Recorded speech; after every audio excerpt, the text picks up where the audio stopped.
Brothers in Tech is a weekly podcast focused on personal and home technology, helping provide you, our fellow brothers and sisters in tech, with some information, assistance, and recommendations.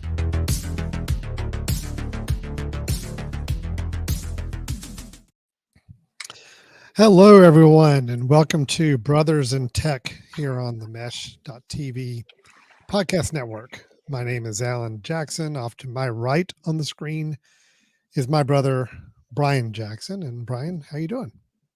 Good, Alan. How are you? Doing okay. I know we took like a week or so off. I really need to rework the opening of our show because I know it has me saying what the show's about. We've kind of evolved it a little bit. It also says it's a weekly show. We're mostly weekly, but you know, sometimes we have an off week or two. Weekly-ish. Yeah.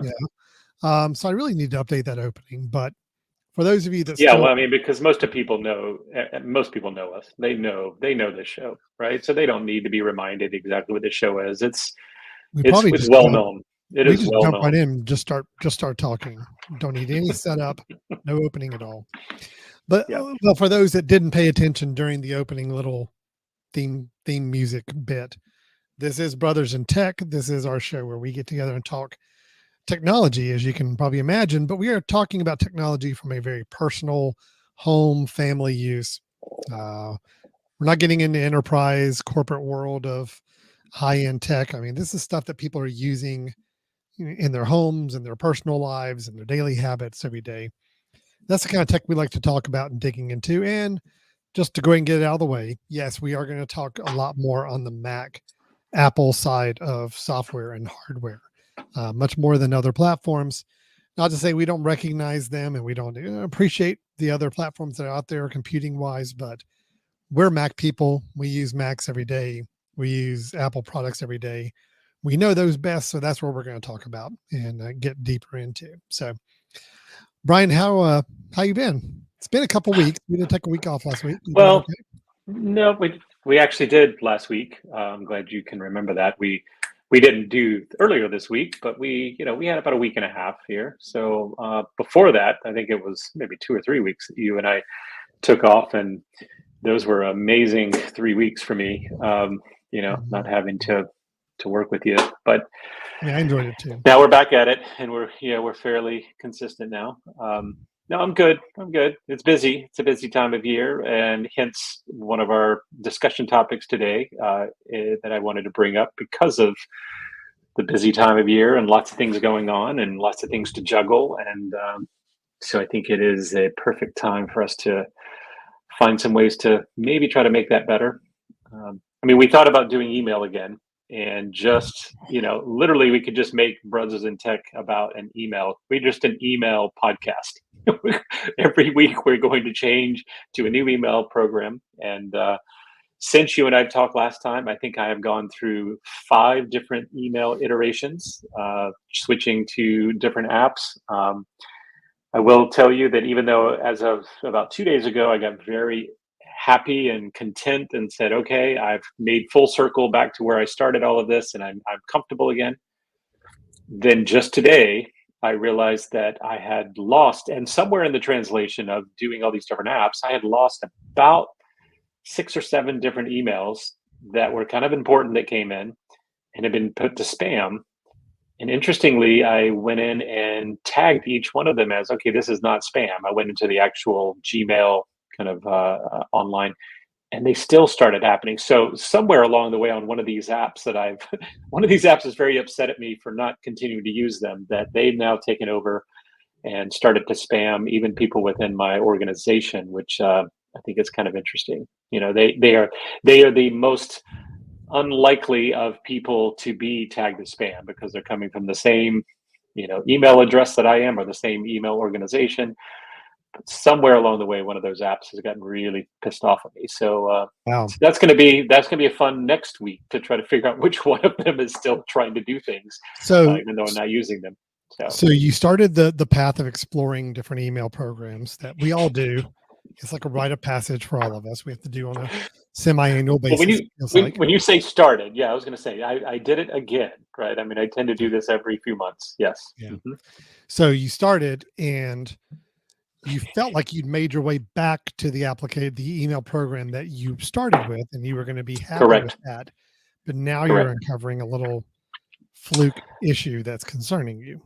Well, that, and when you and I started prepping for the show, 5 minutes before we started, I tried to explain to you why I left a different app, and then I realized, why did I leave that app? So now, after this show is over, I'm going to go take a look at it again, because I cannot remember whether the reason why I left that app was important enough for me to have gotten rid of all the things I loved about that app. So what I do think is funny, Alan, is we talked about this before, and I think we were joking at the time, but I'm beginning to realize it's true.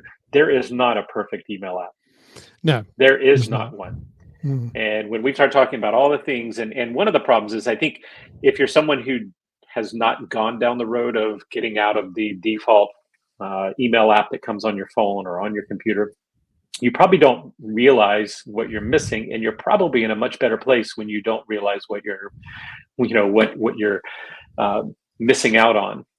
Because when you start to see, oh, that's a really cool feature, oh, I like that, you start to think, well, of course I need to make sure it has that, and you start getting a list of why you're going to not use an app. And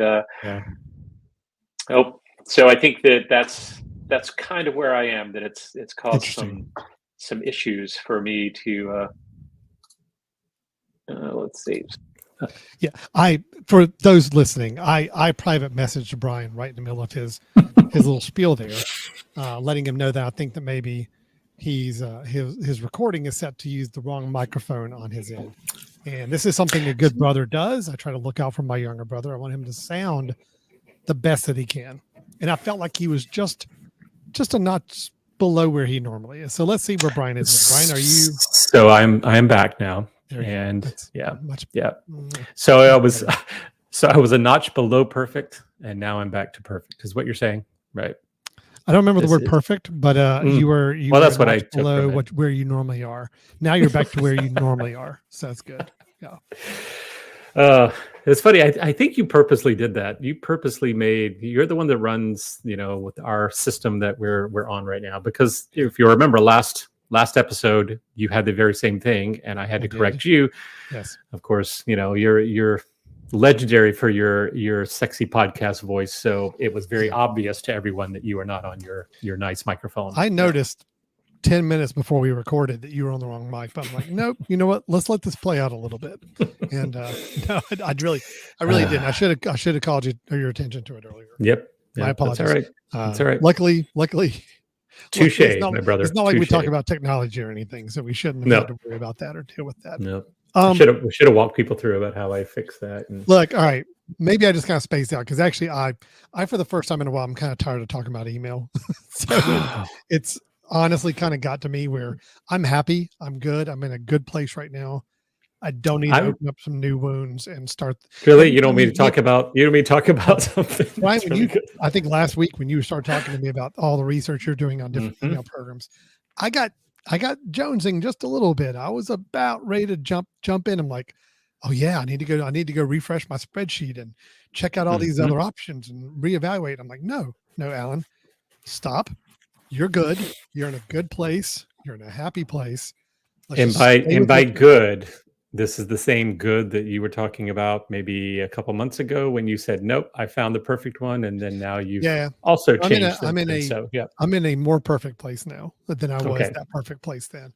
No, I have changed again, but right now I'm good, and I'm not going to. Right now you're fine. You're not looking. So that's okay. I will look, and then I will brag, and then you will get jealous, and you will go back into the mix. And then I'll probably go right back to where I originally started after that. So yeah, it's a vicious cycle. I tell you, between email programs, calendar programs, and note-taking programs, that's kind of the holy grail, the three. Now we're going to talk about one that I think maybe is close to being in that mix of ones. I think it's going to be number 4. It's going to be number 4. Yep. I do think I find myself wanting to go and revisit and compare different options. And that's as we're talking. To-do list, to-do apps, task manager apps, things that basically allow you to organize what you need to do. What are you supposed to be doing? What do you need to remember to do? All those apps that do that kind of work. So Brian, I know you have been exploring a bit. I have. Yep. Some of this. You've been exploring the To-Do app landscape right now. And so I'm going to kind of let you walk me through a little bit of what you've been seeing, what you've been learning, what you feel like are important to talk about with these apps for anybody looking to evaluate their own To-Do app, task manager app, whatever you want to call it. Reminders app, whatever it may be. So, well, and I think everybody probably has a point in time where you have your own system of keeping track of things. Maybe it's a notepad that you have on your desk, and every time you think of something you need to do, you scribble it just to make sure that gets crossed off. Of course, a lot of people have digital versions of that. You mentioned note-taking apps. I think there's a lot of people that probably just double with their note-taking app as being where they keep track of the things they need to do as well.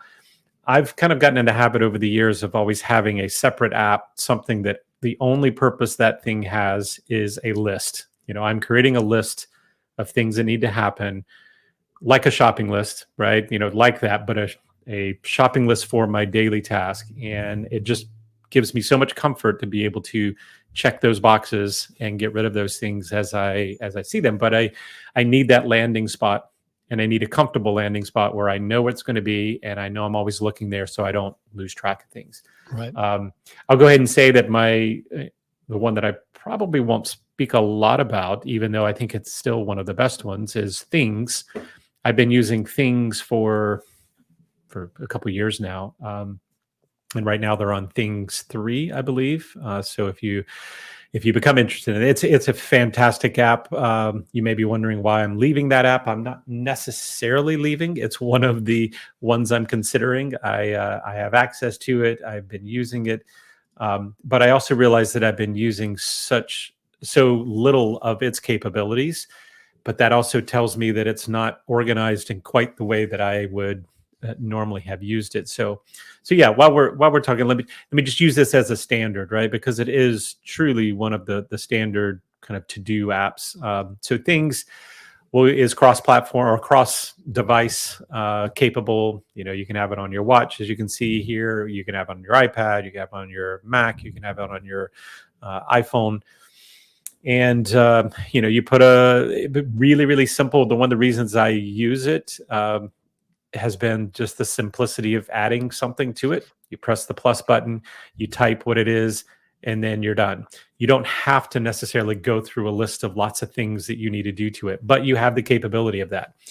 I also love the fact that it's really easy to kind of drag things in a particular order. So, I usually have a running list of things, and every morning I'll look at the list and slide the ones that are the most important up to the top so I can know they're in my view. Really easy to do. Everything's super simple. You click on the checkbox and it goes away. And if you want to look later to figure out, what have you accomplished and need to put something back, you can do that. They can all have due dates. And this is the part that I'm realizing that I didn't like about the app. And I'm not sure if it's the app's fault or just my way of thinking, but everything that I did with this app lived in the today. So my list was always just the Today tab. I would just add things to today, knowing that list is not going to get all the way done. There are things that I want to do tomorrow and the next day and everything else. But given that they're just set up in tabs as what's going on today, you got to think, Alan, for you and I have tasks that I want to do, need to do, but don't always have a deadline to do, right? Yeah. So maybe I say, so this is really saying, when do you want to work on it? But if I'm saying I'm going to try to work on it in 2 days, it really does go out of my view until 2 days from now, which is not really what I want. I want something that is, I can always see what I need to do. I can organize them in the way I want to do them. And so again, using the Today screen on this is the only way I've used Things. And it has been great. One of the other cool features about this one, Alan, and I can't remember, have you used Things before? It's been a little while. A long time ago. Okay. Mm-hmm. Yeah.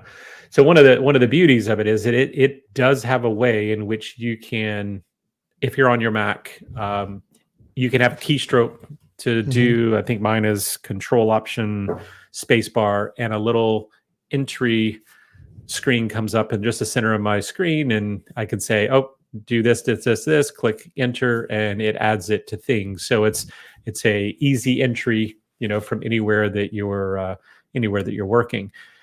So I love that, and that's one of my big features that I'm always looking for, is a way in which to easily add those. So when it comes to mind, I got to get it on there pretty quickly. Honestly, the reason that I started looking away from this, Alan, was because Apple's to-do list, which is its native reminders app, it made some updates that got me thinking, oh, well, maybe I should leave things and just go with what's native on the Apple ecosystem, because it did get so much better. And so that got me looking elsewhere. And then once I got into the world of looking elsewhere and comparing, then I decided to open up my search and look at lots of other things. But, I assume you use reminders, right, Alan? That's probably your go-to. So yes and no. Okay. I kind of have a two-prong approach to my to-do apps right now. I have a little more full-featured task manager that's tied in with my project manager app, so I use for work, and that's Asana, which we've talked about in many episodes ago. That's where a big app, right? They can do lots of things. It's not in the conversation today of what we're talking about, right? But all of my bigger project to-do items, work to-do items, everything is there. What I use the Apple reminders for, and that is the other one I use. That's the more local, smaller reminders app I do use. That's for where I just need to quickly put together a short list of something that I need to do. I use it for grocery list. If I'm going to the grocery store, my family all chimes in on what items we need to get from the grocery store. So I always have that. I've got shopping list, things that I know if I'm out at the store, some things I'd like to take a look at. Just simple lists. And also I keep a list. I call it a day of list. If I'm in the middle, if I'm at an event or I'm somewhere and I just want to keep a quick little list to start listing out things I need to do that day or things I need to take care of while I'm there, I'll build that into my day of. And that's what I use. Is kind of like, okay, what do I need to do right now? Kind of more immediate reminders for me to use. So I do like Apple reminders a good bit. It's not ready for, and it's not meant to be a project manager to-do list. But if you have items like, if you've got projects around the house that you want to keep a list of that you're going to work on, you've got a shopping list, you've got, something you need to do over the weekend, and you want to keep a running list of those things, it is really, really good for that. And I love the fact that it's so tied in with the rest of the Apple ecosystem. It's very quick to get into. It's very quick to make a new entry in, and you can access these reminders from shortcuts and other things that you've got, kind of tying them in together. So I like it. I like it a lot. And the fact that you can have multiple lists, you can create as many lists as you want. It does show you, hey, here's the things you've got today, and then here's the things that are scheduled out. If you can have some that are flagged, you can keep those separate. You can also take a look at all the ones you completed if you want to. It's good. They've made some incremental upgrades the last 3 or 4 years on reminders.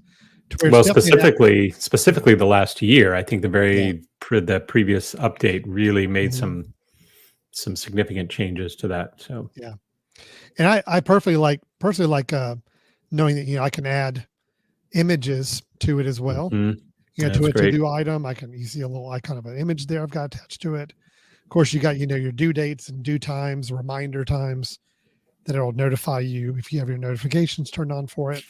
So no, I like it a lot, but I don't use it for a bigger list and bigger projects. This is more quick hit stuff I got to take care of, right away. So this is exactly what I'm talking about. This is the thing I like to have, the quick jot this down, but also be able to check it off because it's something I know I need to do and I want to clearly keep track of what it is. Now, what makes me a little bit nervous about even what you've just displayed here is the ability to do things like add images and all that. That sounds great, but now it starts to get me thinking about notes. And why don't I just use notes if I want to put lots of things into lots more, you know?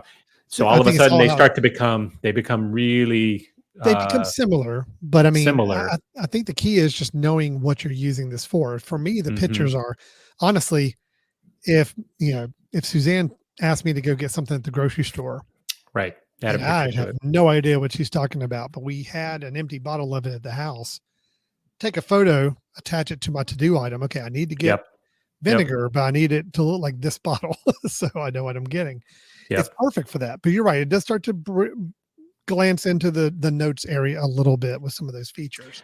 A little bit. There's a lot of similarities between the two apps, which is, I think, good.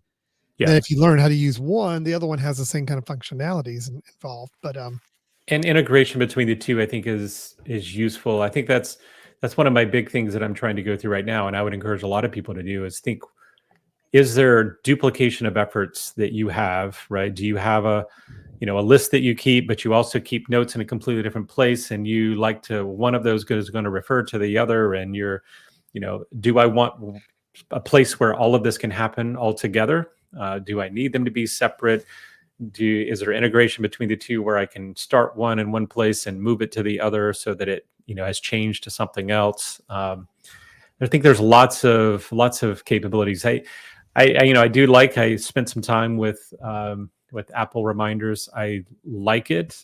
There's still something about it that feels jumbled and kind of a little bit more complicated. Not for me, like there's lots of ways in which things can be integrated that maybe it starts to remove some of the simplicity.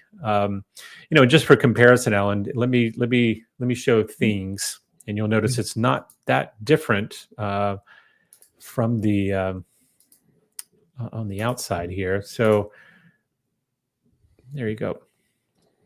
So here's what things looks like to me, right?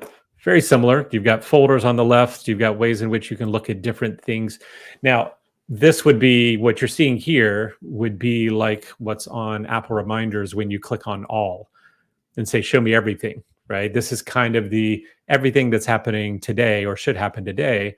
And you'll notice each one has its own little category, right? They're, one's in a PML, Kines, whatever. Those are the folders that I have on the left. And that part is maybe not as useful for me. Rarely do I ever go in and say, oh, let me just see what I needed to do on this, particular category. I'm usually looking at the bigger group. But, super easy to start something new, create a new one, click enter, you're good to go, right? Same thing that you can probably do in Apple. But, I find that the cleanliness of it is really simple. I don't have to, it doesn't take up a lot of, visual space. It's super easy to enter, and it kind of does its one thing really, really well. Yeah. Like I said, I don't use the upcoming, the calendar, those things, which is problematic, right? When I'm looking at this and let's just say that this assessment, right? I mean, I can click on it. You're not seeing this right now, but let's see. There we go. Come on. There we go. So I can go and say, it's today, but I can click on today. You're not seeing this, but it drops a little calendar. And I say, nope, put it as due later. But my thing is, I don't necessarily like to do that because all that's doing is saying, don't show me this again until then, right? If I happen to get ahead of things, I don't need to go and look ahead and try to figure out, well, what do I need to slide back to today, right? So that became a bit of an issue for me. I really like having one list, but I want that list to have info that can go with it. I want that list to maybe connect with some other features throughout my computer. So I'm not getting rid of this for now. Nothing I've found yet it trumps this for me. But I think that there's some things I'm hoping that I can find a better way to do. So let me kind of give you, Alan, some of my. I didn't create a spreadsheet like you did with email. I'm sorry, right? I mean, I'm an underachiever when it comes to that. So we have to question: are you really that committed to this topic in this area? That's the committed is the optimal word here, right? Because I think that maybe you should have been committed for what you went through with email. I did go overboard. Yeah. But I have been trying to think, like, what is it that is important for me to have with a to-do app. I mean, I think one of the keys is there needs to be some element of reminders involved in this, right? If I say that I have something to do, then I know that I need to make sure it's done by a certain time, there probably needs to be some prodding that I can do, right? And of course, if it was things, you can say, yes, keep reminders on so that if something new comes in that day, it's going to tell me you've got something new to do. Apple Reminders certainly does that in spades, right? What I think what's great about Apple Reminders, and I've yet to find anything else that does this quite as well, is Apple integrates with everything else, right? You can talk to your, Siri and say, add this, but also add this and do this when this happens, right? Mhm. When I get to work, tell me this. When when the end of the day comes, 5 o'clock happens, remind me to do this. So the to-do app becomes a little bit more full-featured, so that you're bordering that idea of to-dos versus reminders. And that's what I think is any app that I look at has to have some element of that, but I'm not convinced that it has to be a reminders app. It could just be a list app that has the ability to remind. I think there needs to be some way of grouping things together, right? I mean, you can't, I like the idea of having one big list, but I also want to be able to tag them. So if I make a quick note that says, get the book, right? If that's all I put down because all I had time to write down, that I need to know what I'm talking about, right? Maybe there's several of those that I've mentioned in my list. So I think most of those will do that. You can flag them different ways. You can give them categories. You can kind of organize them in different ways if you want to look at things in that way. Well, in a lot of these to-do apps, I have noticed the ones that try to really pitch themselves as being geared for people going through the whole getting things done type of approach, the whole, how do you get your to-do items kind of cleaned out every day and done efficiently. There's the idea of having different levels to where you can organize your to-do items, your task. You've got within projects. So if you've got a particular project that has 20 to-do items associated with it, you've got that. But then there's also a way of grouping your items by some programs call it perspective, some call it by focus area or whatever it may be. And a lot of times what we're talking about is everything that needs to be done online is tagged as a to-do item that's kind of in that online category, whether it's a tag you put it or is another grouping that your Apple that you put it in. And then you got another one that's maybe shopping, so anything in your list that has to do with shopping that can be accomplished when you're out shopping, you can see it in that viewpoint as well. Right. So it's taking your to-do items and putting them in an organization of where you may be or where you're going to be, so you can organize and focus on them all at one time. Yeah. That's something I started using a lot of heavy use with a couple to-do programs I was using, because there is that idea that, okay, these are things I need to do when I'm at my house. Here are things I need to do in my office. Here's things I need to do when I'm online. Yeah. And just to be able to pull from different projects, these tasks, and tell me, okay, these are all things I can accomplish in this one setting or this one environment is really nice. Yeah. Apple Reminders doesn't go that deep. They are truly we have multiple lists. You create your list and you put your items on it, and that's it. Other apps like Things will let you do a kind of some sort of focus area or grouping of those items. I know that the app I use, which is I've used a lot of, is called To Do, which is the number 2 and then DO. So that's a very, very similar to Things, not quite as nice as Things, but no, they're similar. They're very similar. But it's in my set app subscription. So that's the one I end up using.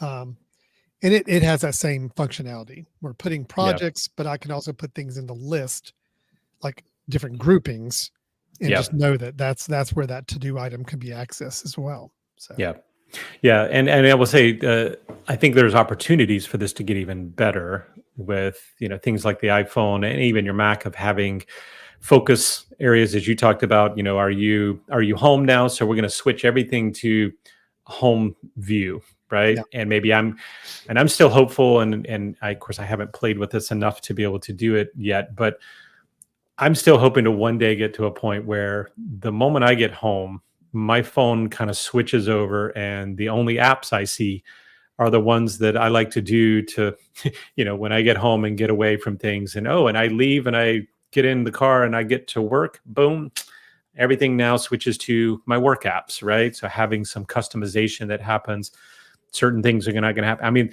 you can do all of this. I think there's lots of ways in which those focus elements can happen now. I just haven't really played enough to really dig in. And one of these days I will. I get nervous because I say, well, if I come home, of course, I'm still going to check my email the same way and all of that. But some of the stuff I'm going to show you in a minute is trying to do a few of those things, trying to kind of integrate some of your life to make things more efficient. But that's my dream, right? My dream is that the moment I walk into the house, the apps that are on my home screen are now different, and the notifications are different. The sounds are different. The view of my screen is more peaceful. There's this things that's like, cool, I'm home and it's keeping me from getting sucked back into work. And when I get to work, I'm trying to not get sucked into other things.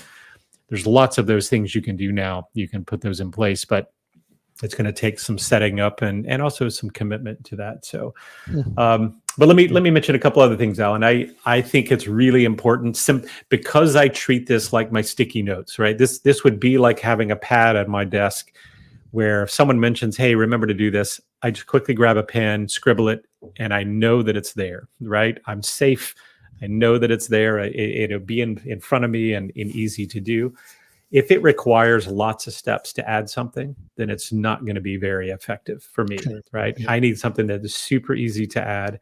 I need to be able to add it from anywhere. So I need to be able to add it from my phone, from my computer, maybe even from my watch if I'm speaking to it, because I don't want to say, well, I couldn't add things to my to-do because of where I was or because of, because certain things come into my head at different times and I want to make sure I put those down. So there needs to be lots of ways to create, but there also needs to be very simplistic ways to create those to-dos. And another thing I'm starting to realize, and this is where it starts to borderline for me, Alan, the idea of a to-do list and task manager, is that I really also like the idea of having subtask on certain things. Mm-hmm. So let's say I put a task of, the task is to go to the store. Yeah. Then it'd be nice within that same one to, rather than say, well, I have to now go make another list of what I'm going to get when I get there, to have a sub bullets or subtask to be able to check that off. Things does that pretty well. I could say, create my exam for next week, but maybe there are like 4 things I've got to do in order to create that. And you could have sub bullets. They each could be checked off individually. So I think that's pretty helpful.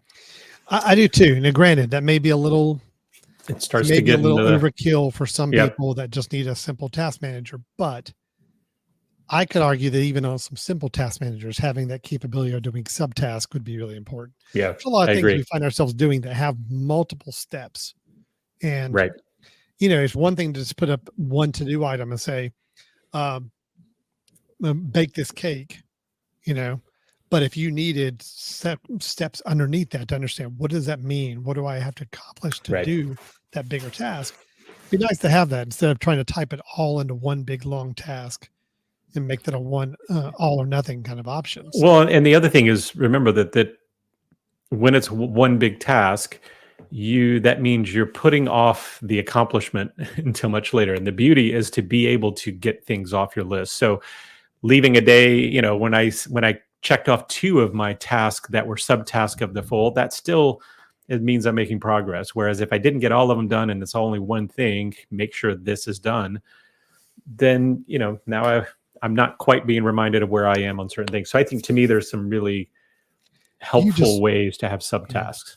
You just want that sense of accomplishment. I totally do. You're giving yourself more opportunities to check something off by doing subtasks. Yep. I am Pavlov's dog. Yes, I need that. So, and then I think, I put down level of integration was helpful, right? That, I spend so much time in email.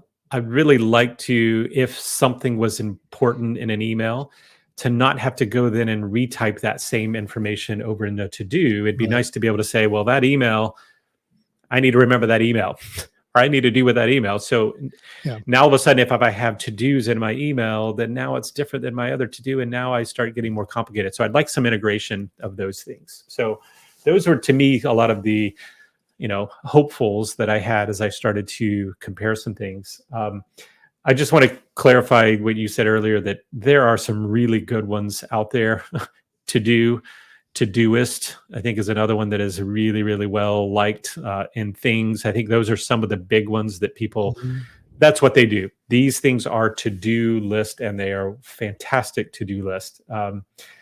They each have some quirks, though, in terms of what they work with. What I wanted to share with you, Alan, and this was kind of my show and tell today, because I'm not necessarily going to say any one of these apps that I'm going to show you is going to be my to-do app, but they each have a unique thing that they're promoting, which I think is really interesting. And so I just want to make sure you're aware of that, and that we can share that with folks. So are you okay with me? Go ahead and share some. Okay, let's do this. I'm going to share. Let me actually go to the web page of this one first, and then I will actually pull the app up so you can see. Okay, so the first one I'm going to show you, just because I want to tempt you with getting into the world of email again, since we've been talking about it, is so this is called TwoBird. And what's interesting about TwoBird, when I started getting into this world of finding a to-do app, let me zoom in a little bit for you here. What TwoBird is trying to do is it is trying to make your email inbox also a to-do list, right? So it's starting to treat emails as to-dos, right? Knowing that that's a big step that we have, right? Is to answer this email or to do what this email is telling me to do. But it goes a little bit further, and it's not just saying, well, each email is a to-do and that's all you have, is like, did I do it or not? It's also taking to the account that as you're looking at an email, there may be things you need to do associated with that email. So you start adding to-do lists in your email. So in the email list itself. So I'm going to scroll here for a second, but this is the look of it. What's really kind of slick is that I kind of expected to jump into this and realize, okay, well, it's not a very good email app. Well, it's not a bad email app, but actually pulls in my emails just like everything else. I can reply to them, and things work fairly well. The interesting part about it, though, is that it's constantly, I'm going to scroll down a minute. It's constantly allowing you to create lists and create to-dos while you're in your email. So that can be separate from the emails, but they can also be kind of part of an email. So it's trying to integrate this idea of the emails are the to-dos, but I also have things to do associated with an email. And I also have just normal things to do, but I need them all in one place, right? Rather than having these multiple apps to be able to do this. So as you can see here, what it's saying, it says, whether it's returning an email, collaborating on a grocery list, or remembering an appointment, why scatter your task across different apps that won't work together? TwoBird lets you manage more of your day within the email inbox you already have. So it basically brings everything into your email inbox and starts to integrate those together. Now, I can see your face. You're like, oh crap, I'm gonna like this. I have not chosen to stick with it, so I will tell you that it confused me a little bit. It may be something when I'm not in a big work time that I may try again to see if I can get less confused. But let me do a little show and tell, because I think it's worth seeing it, Alan, how this works. Yeah, okay? I am very curious. Okay. Because that is a big divide for me right now. Is my email 50% of my email become or are in some way involved with a to-do item for me. Yep. Okay. Yep. It may be the to-do item is simply responding to an email. Sometimes it's, nope, here are some things to work on. Here's some things I'm going to do. Here's some things I'm going to take offline and work on in regards to that email. So right now it is a process of, okay, if I've got an email and somebody's requested something that I need to do, I got to go over to my to-do app, whichever one I'm using at the time, and put it in there, put all the parameters. And then if there's information in that email helpful for me to know how to do that task, I'll either copy and paste the text of the email into the to-do item or find a way to link them somehow. And either way, it's a lot of extra steps. So this is intriguing, but I it's an understand interesting idea. there may be some problems with it. Yeah. Well, it really does. It takes some getting used to, and I can't tell you that I have necessarily gotten used to it. So, so anyway, let me show you what this looks like. So, TwoBird, I'm going to open up the app, and I'll let you see. You're seeing my inbox right now, right? This is email. An email inbox looks very similar to any other email app, right? I can swipe on things, but notice that the swipes are about treating it like a to-do, right? This is something you've done now, or this is something you haven't done.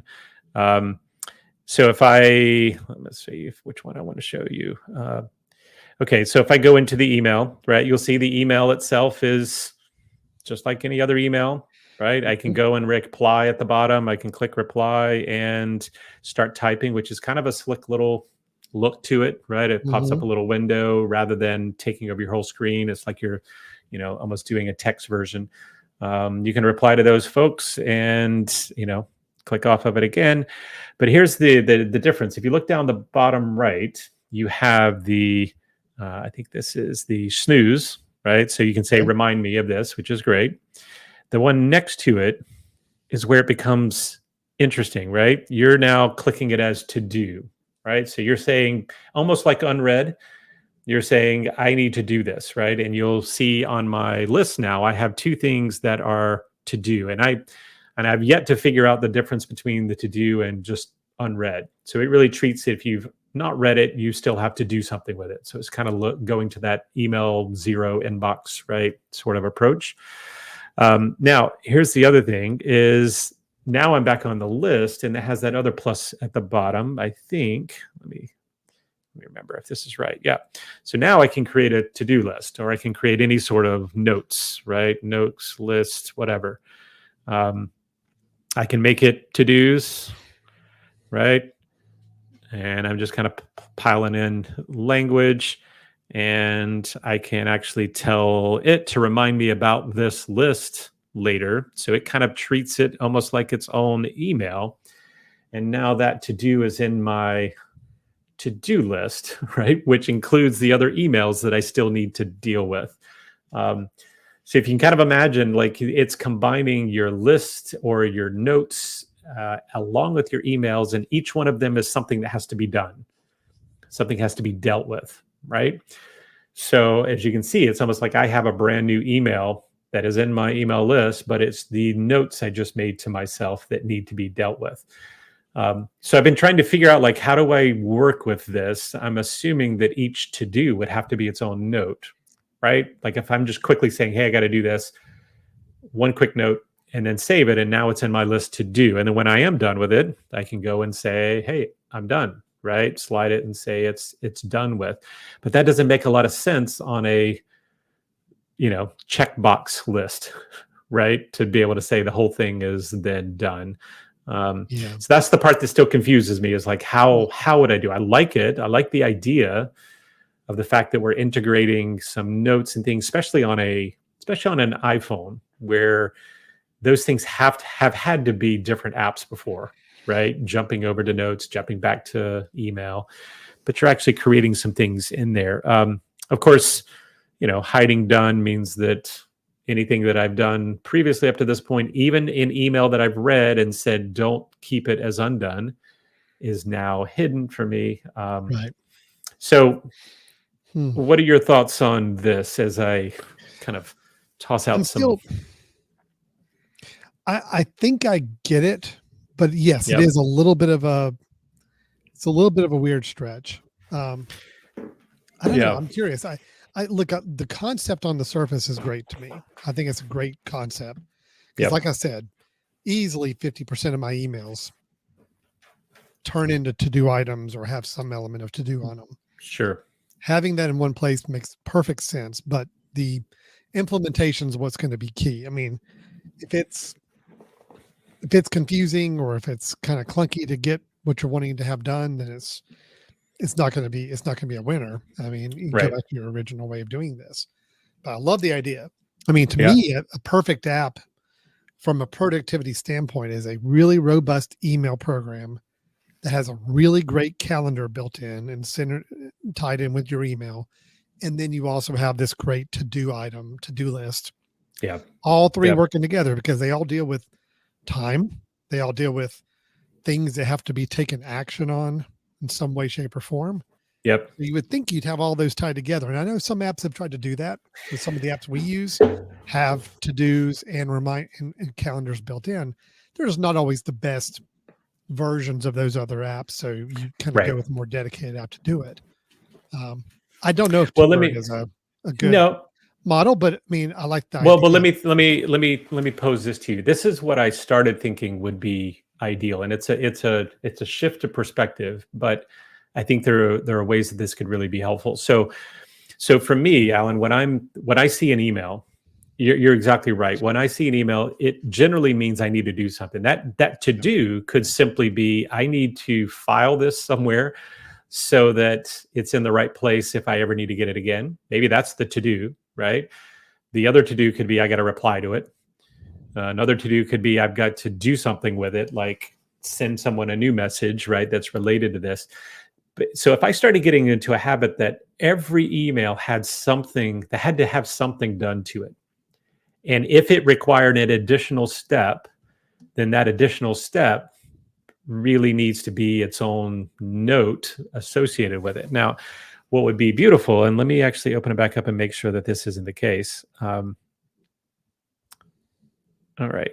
So when I'm looking down here at the options, I was just trying to look to see if there's a way where you could kind of create notes within that email, right? Like associated with the email, then saying, hey, by the way, in order for this to really be done, here's the things that I need to have happen, right? Not create a brand new note. And I don't think that's the case, right? Because all I can do is, let me see. Yeah, all I can do is to treat it like an email or create a new note. And that's the dig, right? What I want is there's an email that came in, it's new. That email means that I need to reach out to so-and-so, and then I need to respond to this person to tell them that I did reach out to it. So now there's a to-do associated with that email, but it's not just dealing with the email. It's dealing with something else associated with the email. That's my rub, right? That's the part that I don't think TwoBird does yet. And of course I need to play with it a little bit more, but I have to say I was very impressed with the fact that that this is actually becomes a really nice email use, right? I mean, the email client itself is not bad, right? I'm playing with it on the desktop version right now. Yeah, it's not bad. It's not bad. No, I will say one thing I already noted, and it's going to be an issue for me, may not be an issue for everybody, probably not an issue for you. It looks like it will work with Google and Microsoft email accounts. Yep, that's right. Not iCloud accounts or IMAP or any kind of third-party email provider. So if you have a Google account or you use a Microsoft account or a combination of the two, you're okay. But that's the two it seems to be working with right now only. And of course, as you see here, it does kind of tout its unsubscribe capabilities, where you can easily unsubscribe from apps, which is something I do like that a lot of email apps are doing now. But Alan, here's the thing to keep in mind, right? So if I go over here and to the tray and say, show me notes, right? Notes are the things that, I've created along the way, which can obviously, I could just treat this as notes and say, I am creating myself to-dos and notes on its own. And just the inbox is all of those things together, right? It's like, hey, you've got to deal with the incoming messages, and you've got to deal with your to-dos or notes that you've created for yourself. So it really is trying to tie those two together, which I think is admirable. And it would require some real tweaking in the way that I do things to make it work. But I think it's super interesting. So that's the one I wanted to throw out there first, right? Is to kind of show you that, integrating notes with emails or to-dos with emails is really kind of a creative thing.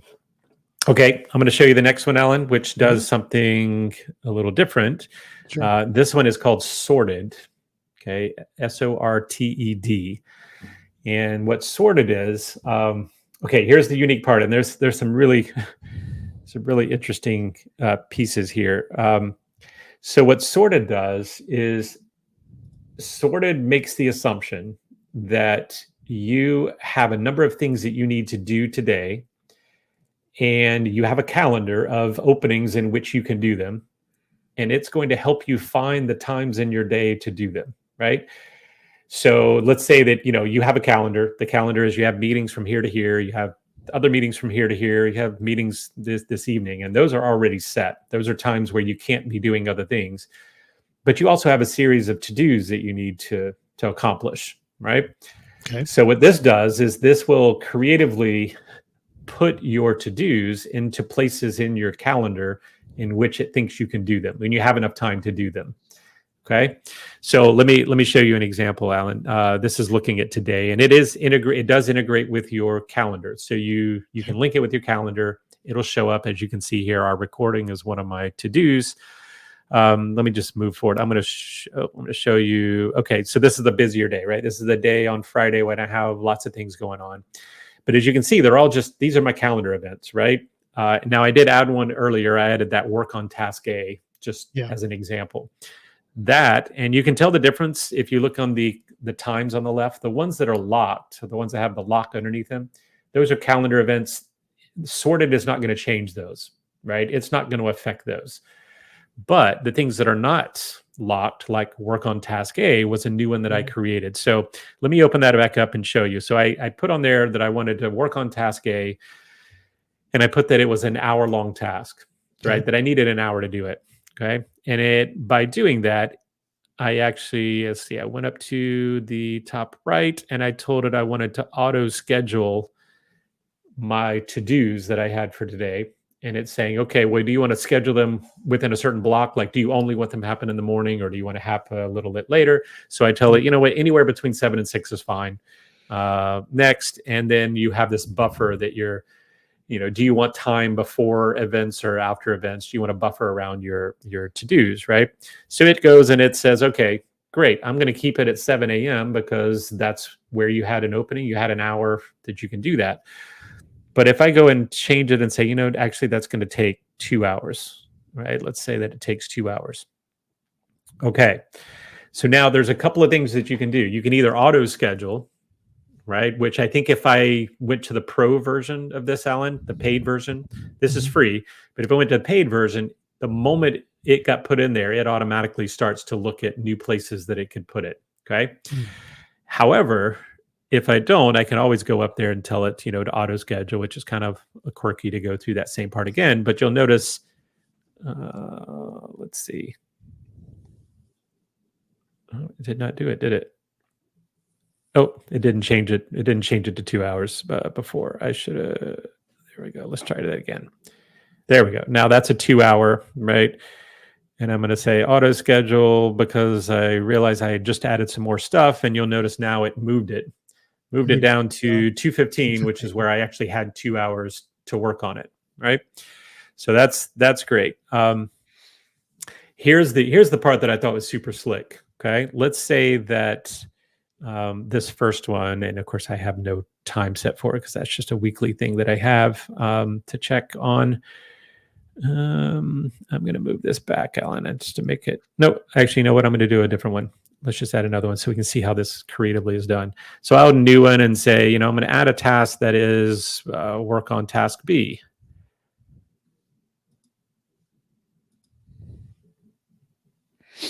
Okay, and task B, let's say, is an hour and a half.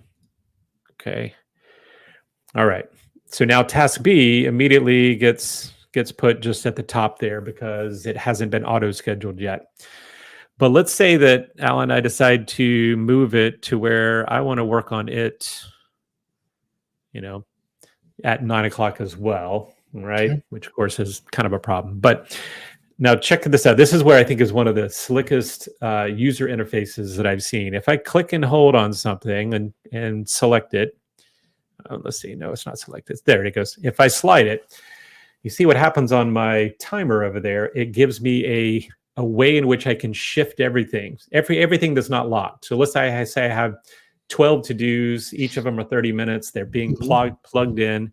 And then I go, you know what? I just got delayed an hour. So I'm selecting all the things that I need to shift. And you know what? Now I'm just moving the slider and I'm telling it, you know what? I need to move it forward. As you can see the top up there, I need to move it forward an hour, right? And what it does, it takes everything that was a to-do and kind of shifts it an hour ahead, right? It's a very slick way of kind of saying, I still have these things to do, just push them all back an hour. I still need to do them. I still got to get them accomplished, right? Now, I'll tell you what I don't like about this app is you can see each of those calendar events is treated like a to-do. It has a little checkbox. Well, it doesn't auto do it, right? Like, so there's Fantastical. If I'm looking at it, it says, hey, that's done. You don't need to, I'm going to grade this out because we're already past that, right? This, I have to go in and actually check those off to say that the day is done and to be able to see what is actually needed to work on, like there at the bottom. But when you do click it off, it goes away. So I think it's easier to potentially see, if you have a day where you have like 7 to-dos and you haven't scheduled anything and you tell it to auto schedule and it does, and then you start getting delayed on the last 3 of them, you highlight them, do the slider and say, push it back 2 hours, and now it takes them and moves them back in your calendar, which I think is pretty slick. So This is one that kind of does a different thing. It doesn't do the email. It does, I want to integrate with your calendar and I want to auto schedule your tasks. What I haven't figured out is if I don't do a task, could I get it to carry over to the next day? Right. And I think that may be a pro version. Like, hey, I had 2 things. I never checked them off. The next morning, it goes and sorts all my Friday to-dos with the 2 leftover Thursday to-dos and fits it in. That would be pretty slick. Right. So it starts using AI to try to auto schedule where things are if you don't get them done in time, which I think is kind of cool. So, yeah, again, I like the overall concept of what the app's doing. And I think it's a novel way of looking at integrating calendar and to-do items into something kind of cool. I'm still very hesitant about the idea of anything trying to schedule things for me. Yeah. That's the hurdle I would have to mentally get over. If I have a long to-do list of things to do in a day, I do logically try to think about which ones should be done first. Right. It makes better sense. Which ones are maybe a little higher priority, trying to get a app to help me determine that. I don't know. It will work great for some people. I think for some people that may be the ideal way for them to work. It doesn't quite fit for me, but still a very interesting approach. Well, here's the thing I would love for it to do, or I'd love to be able to do with it if I knew I was diligent enough to do it. Okay, so let's say, Alan, I start my day at 7, my first meeting's at 10. I have a list of 5 things on my to-do that I need to do before that 10 a.m. or that I'd like to do before the 10 a.m. meeting, right? They're scheduled in that block. They're each, 15, 20-minute things.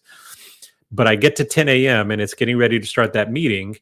I pull this up and I click off the 2 things that I was able to do. I want it then to shift those other 3 things to the open spots in my day. So when it get to that spot, it's pinging me to say, hey, now's the time you need to work on this. And since I didn't check it off, obviously it now kind of goes back in the filter, goes back in the shuffler that says, we're going to find another time for you to work on that since you didn't get it done. And of course, for that to happen, I think there'd have to be an actual interaction. There would have to be your next meeting is 15 minutes away. Here's the list, click off the ones that you were able to do. And you go, oh, only 2. Great. I'll schedule the others for you a little later and I'll ping you when it's time to do them. Right. That kind of thing is the interaction that I would love for this to do. And it may do that. I haven't played around enough with the pro version. I don't know what it brings to the table, but I think that's kind of another cool opportunity for people. So, so they're sorted. Okay. And I'm going to show you one more. I know it's getting late. And the other one I want to show you is also probably not going to work for you, and also probably isn't going to work for me. But for some people, this may be required. And this one's called Focus to Do. So Focus to Do, I think it uses what you call the Padrono method. I can't even know if I'm saying that the right way. Padrono, I think it is. But it's basically saying you need to focus on one thing at a time. And when you focus on that thing, we're going to get more of that done. So you know this is what Pomodoro. Yeah, there you go. Pomodoro. Thank you. So it's using that method where, so if I look up here at the to-dos, okay, what this to-dos, and now these are all the things that it came kind of naturally with. So it wanted you to learn how to do them. But when you add a task, so I'm going to go through the add task piece here. You just write the task and say, task A. And when you have task A, you need to tell it how long that task A is estimated to take, right? So, and I think each one of them, is naturally set for like 25 minutes. Okay. So if you say, does it take 2 of those? So that would be like a 50-minute thing, or does it just take 1 of those? So let's just say it takes 1, right?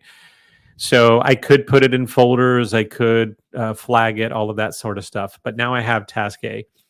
So what's interesting here is that this one really is, I need to work on this right now, and I need to know that I'm doing that. So I'm going to click on the play, which is, okay, get going, right? It takes over my phone, gives me a countdown and says, here we go. Now, you'll notice at the bottom, there's an option to do strict mode, which I think actually shuts off notifications. It shuts off everything and says, focus, right? Get on it. Once that happens, it also allows you to put white noise on. It allows you to do kind of a timer mode, a different version of it. And the goal is like, hey, this is the time you said you wanted to work on task A, do it. And the moment you're done, so let's just say I finished it. I click on complete. Let's say, how did that happen? Pause, stop. Okay. Oh, you know what it is? Yeah, I think it's saying for 25 minutes, right? There could be multiple things you could have put up there and work on those, get those done. Those are high priority. You get them out of the way. And you'll see that some of these have like 3 of these levels, which means it's going to take 3 rounds of this in order to get it done. And what the beauty of it is, I think it does allow you to see like the overall, how successful am I being, how many tasks have I completed, how many tasks do I have left, how much time is it going to take for me to actually do those. So it's kind of taking this approach of, you need to be strict with yourself and you need time to work on these. So when you're ready to work, and I think that's where this method comes in, as it says, when you're ready to work, you need to work, but you need to work in blocks and say, I'm going to work hard for 25 minutes and not get distracted. And then I'll take my break and I'll come back and let's see what I can accomplish during that next block of time. So I think it's interesting. It's not the way I work. Probably should work a little bit more like this, but this is really taking that method to the extreme and saying, let's make your to-do list so that you can accomplish them within these strict work blocks of time so that you really try to get things accomplished by the end of the day. So again, another kind of interesting approach. And also, it also does the live updates on the home screen, which I think is kind of nice, right? It says, "Hey, you're getting ready to do, right? You're starting it, and let's go ahead and get rolling." So anyway, that's another one that I think is, potentially interesting for people if you're someone who needs a little bit more strict focus. To know that, you don't want your phone bothering you, or that you really need it to guide you and say, all right, let's go 25 minutes or 50 minutes. Mine would probably be 30-minute things, right? I want 30-minute hard work. I'm just working on this and that's it. And I need to get this done. So at the end of that, I'm checking up these things and I need whatever I do like the idea that I'm estimating the time for each one of them, so I can constantly be looking, saying, I still have 1 hour and 15 minutes of work that I need to squeeze in sometime today, right? That's kind of a slick approach, I think, right? Really thinking about what you have left to do in terms of time rather than tasks. So you You have thrown some interesting things my way. So I'm trying to process all of this. Yeah. Here's the thing, Brian, is that there's so many of these different, what you just showed were 3 different approaches to how to manage your to-do items. Each one taking a little different tactic to it, but the overall goal is to help you get things done efficiently. All 3 of these apps were really meant for not just showing and listing your to-do items, but how do you best complete them? How do you best manage your time to get them done? Right. It's trying to encourage you towards getting those done by which is good. Dealing with your idiosyncrasies, right? Yeah. And that's what I think is really important for people to recognize is when do you work your best? Do you work your best when you have this mounting list that's kind of frustrates you? I mean, that's one of my problems with what I do right now is I make that long list and the long list is ongoing and I'm always having it sitting there trying to knock it out, but it is always long. I don't necessarily chop down to where I go, whew, I am done, right? There's always things to do. And so that's why I've got to get better at saying, these are the things that have to happen. And as long as I get those done, then the others can now float away and show me that I've done well. And tomorrow they're going to come back again. And I need to feel like I've made some progress, right? I've got to do a little better at kind of organizing, but I'm using some of these ideas and saying, how can I integrate, whether it's focus time, whether it's trying to look in blocks of my day and then plugging those in. I don't know if you remember if maybe even a couple of years ago, Alan, there was another app very similar to that, Sorted, that I brought in where you put in the task and then it jumped into your calendar and actually said, hey, I'm putting them in there. And if you don't get them done, I'll move them to the next one. I'll keep moving them until you do get them done. Right.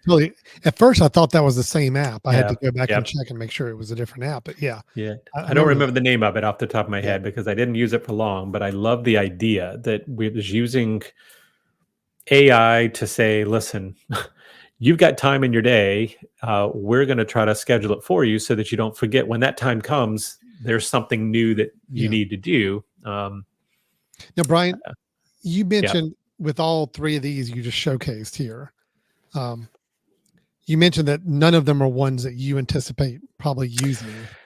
Not right now. I mean, I do love the idea of TwoBird, but I don't think it's possible because I love my email to be full functioned enough that I don't think it's going to do all that. Right. The sorted part is interesting. And honestly, if the sorted, if I felt like sorted was strong enough to go to a pro version, I think the pro version makes a lot of sense for me. I just don't know if it makes enough sense to pay. So I'd really like to test the pro version out and say, oh my gosh, did that just flow super nicely to have something that's automatically filling in my calendar? But given that I love Fantastical so much, I don't see myself leaving the calendar view because I use it all the time. So that became problematic. The focus to do is probably not my thing. I don't think I would be as good at saying, here you go, I'm going to now do this and make me focus for this amount of time. I think there would be other diligent ways of going. But I like each one of their features that what they're trying to do makes me think a little bit about how I want to work and how I would like to integrate some of those. And maybe I continue to use things, but I use it a little differently, knowing now that I need to be more structured about how long it's going to take and where it goes and how to fit it into my calendar. So, I will say one of the things I'm trying to do with things that all of these I'm trying to figure out a way to do is that idea of if I'm in an email and thinking of that email as a to-do, like this is something that has to be dealt with. Right now, I usually put it into another folder if it's one day and I have to try to remember to do that, or I'll make myself a note that says, please go back and do that. But Things does a nice job of having a helper where if I'm in the email, depending on the email client, and that's why I may end up changing again, depending on the email client, if I have that email up and I say, create a things to do, it has a link, hyperlink that it puts into the to-do to that email. So when that to-do comes up again, I can just click on that and pull that email directly up and say, oh yeah, that's right. That's what I need to deal with. Then I can get it out of my inbox I don't have to sit and see it every day. I don't know about you, Alan, but that's my biggest stressor. And I think that's the case for a lot of people is I have a lot of emails that stay in my inbox until I deal with them. Yeah. But yet I see them all the time. And it's almost like a weight on my shoulders to say, well, God, I know I have to do that. I don't have to do that. That's why I love snoozing. Snoozing has become a helpful thing, even though I've read a lot of articles where people are like, oh, why are you snoozing? You don't use a snooze button on your alarm clock. But this is great to say, come back later. Come back when I'm ready for you. And I'm going to be ready for another time. Right. And I think that's great. That's how I use snooze. That's the thing. I don't think people all understand. But I get an email in this morning that says, hey, here are the things that we're going to be discussing during our meeting on Friday. You know, I don't need that email to sit in my inbox for the next 4 days, taking up room. I don't want to file it away because I want to make sure it's there when I need it. But I don't need it till Friday. I'm going to look at it on Friday before the meeting. So I snooze it till that time. It's just a matter of shifting to when something needs to have your attention. And that's what snoozing does. So, yeah. And I've started to do that same thing with even things, right? What I see and say, you know what, when I know I can't do it today, let me just shift it to tomorrow. The problem is I'm not comfortable enough with that. I want a better way to deal with that. I want a better way to say, you know what, if it doesn't happen today, shift it over tomorrow naturally. And, let's finish the day and say, I'm done. Here's a flagged one that has to be done today. And I just need a better system to be able to make it work. And I keep hoping I'll find one where it just speaks to me and it says, yep, because I'll pay for one if I feel like it works totally in my, in my sweet spot. And this is the way I like to work. And it needs to work with the other apps that I already have and integrate with them, which is always a challenge. So, I mean, all the apps we've been talking about for months now, email, calendar, now this, all of them rely on, there's so many options out there for each of them because different people have different work styles, different preferences on how they want to interact with it. I think to-do items and task managers is probably the hardest to find one to fit everybody's personal working style. Right. I can argue it's incredibly personal. It's incredibly personal. Yep. There's enough commonalities. We may have some of the other features we like about calendars between people, but when it comes to how we work, there's so many different approaches and finding out how you want to get tasks done.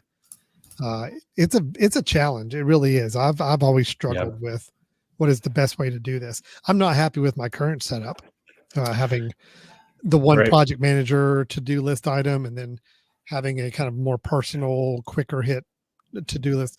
I'm not happy with that setup at all. I don't like the task manager that's in the project management software I use, but I use it because that's where all of our project stuff is, and it's easy to keep it in one place. So it's a challenge. It's a real tough challenge. Yep. You've almost got me ready to jump into a spreadsheet, Brian. almost ready. I'm almost ready to start building a table out and say, all right. That was my whole purpose, is I wanted to tease the need for you to jump back in on spreadsheets here. So yeah, the problem is, you're right. Just as we started this whole thing, that there are levels of this, right? There's the quick to do. There's the, slash reminders that just, hey, listen, I'm going to jot this down. But then there's also, people that focus more on notes, right? Where I want the yellow pad up on the screen and just quick scratch. And that scratch could be a reminder. It could be a to-do. It could be just a name that you need to remember.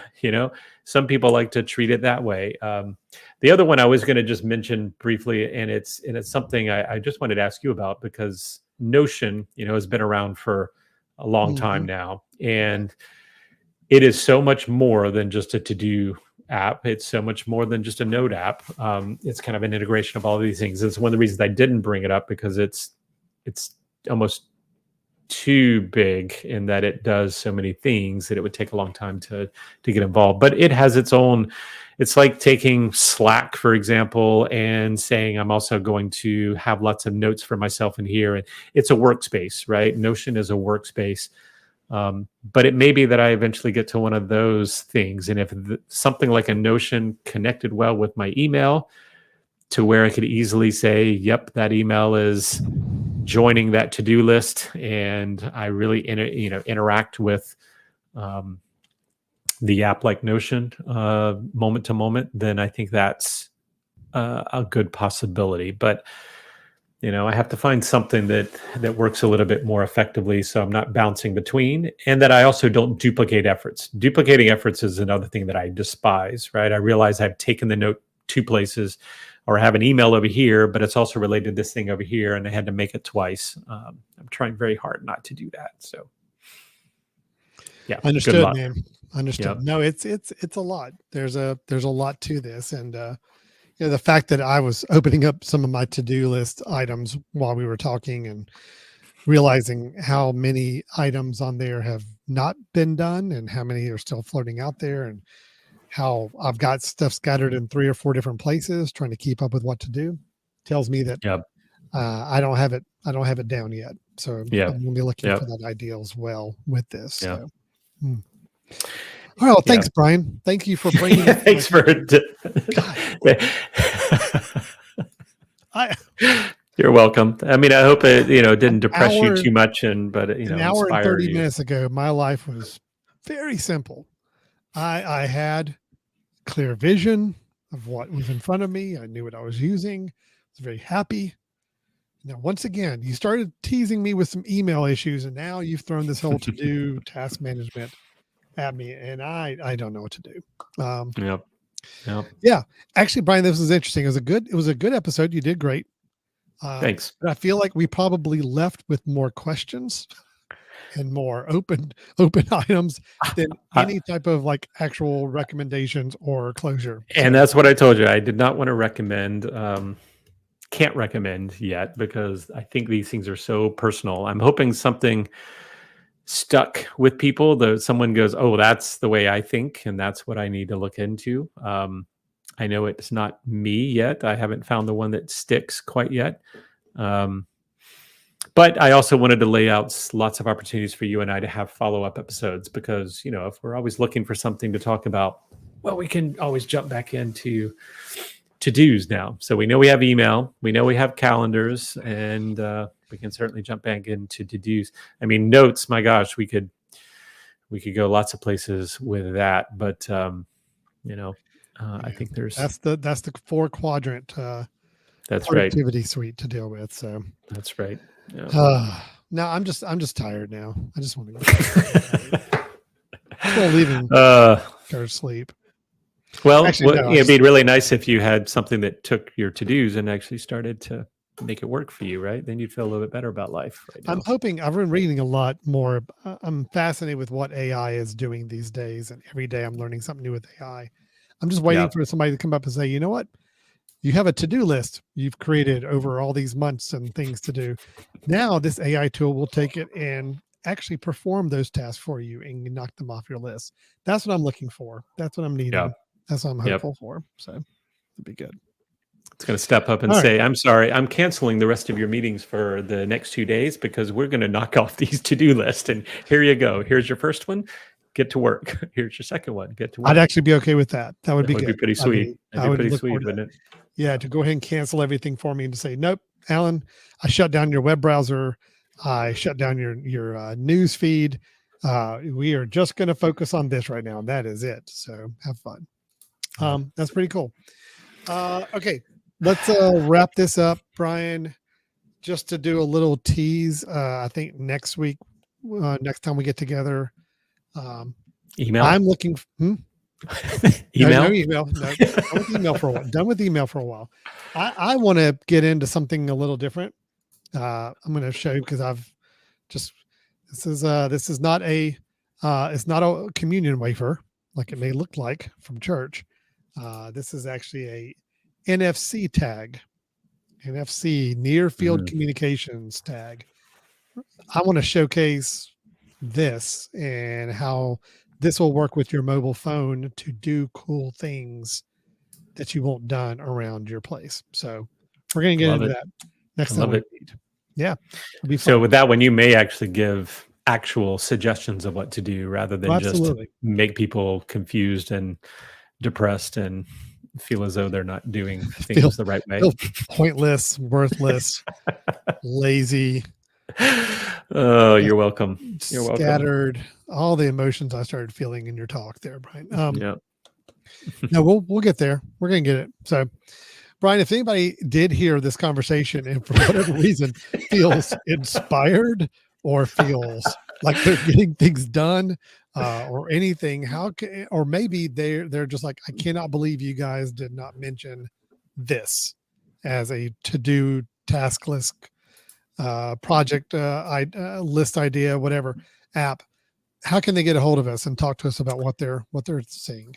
Yeah, they can send us an email at info@themesh.tv and, give us some to-dos, give us things that we need to do that will obviously not get done and probably go into the long list of things that we have not accomplished. You can also go to our website at www.brothers-in-tech.com.